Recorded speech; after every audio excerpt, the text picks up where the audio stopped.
Hello everyone, আসসালামু আলাইকুম। সাইফস কুকিংয়ের পক্ষ থেকে আপনাদের স্বাগত।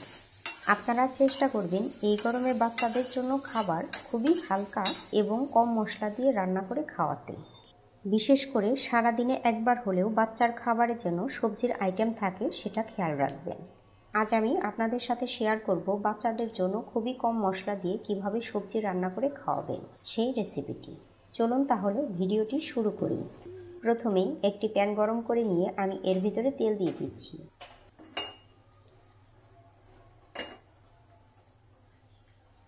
তেলটা হালকা গরম হয়ে আসলে দিয়ে দিচ্ছি সামান্য পরিমাণ গোটা জিরে।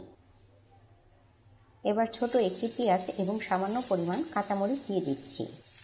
হালকা একটু ভেজে নিচ্ছি।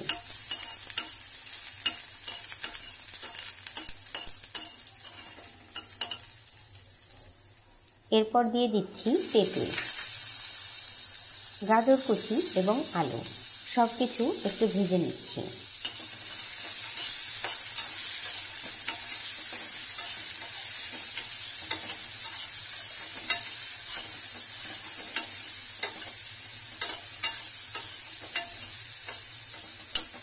এরপর দিয়ে দিচ্ছি সামান্য পরিমাণ হলুদ গুঁড়ো, পরিমাণ মতো লবণ, খুবই অল্প পরিমাণে আদা রসুনের পেস্ট দিয়ে এর সাথে ভালো মতো মিশিয়ে নিচ্ছি। এবার সামান্য পরিমাণ পানি দিয়ে কষিয়ে নিব।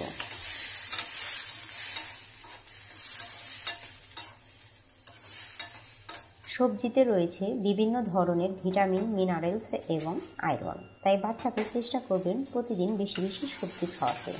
যদিও বাচ্চারা সবজি খেতে একদমই পছন্দ করে না, তারপরেও চেষ্টা করবেন বাচ্চাদের সারাদিনের খাবারে অন্তত একবার হলেও সবজির আইটেম রাখতে।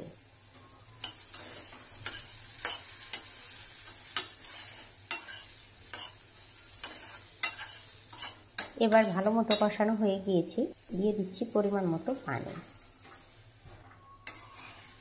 আপনারা সবজি যেরকম পাতলা অথবা ঘন রাখতে চান সেই অনুযায়ী পানি দিয়ে দিবেন। এভাবে সবজি রান্না করে 1 বছর প্লাস বয়স থেকে খাওয়াতে পারবেন।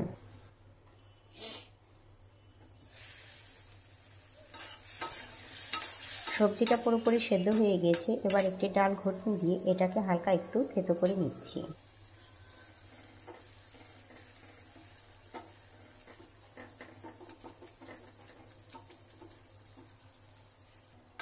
এবার একটি বাটিতে তুলে নিচ্ছি। বাচ্চাদের খাবারের নতুন নতুন ভিডিও পেতে আমার চ্যানেলটি সাবস্ক্রাইব করে পাশে থাকা বেল আইকনটি অন করে রাখবেন। আর যারা অলরেডি এই কাজটি করেছেন তাদের অসংখ্য ধন্যবাদ। সবাই ভালো থাকবেন, সুস্থ থাকবেন। আল্লাহ হাফেজ।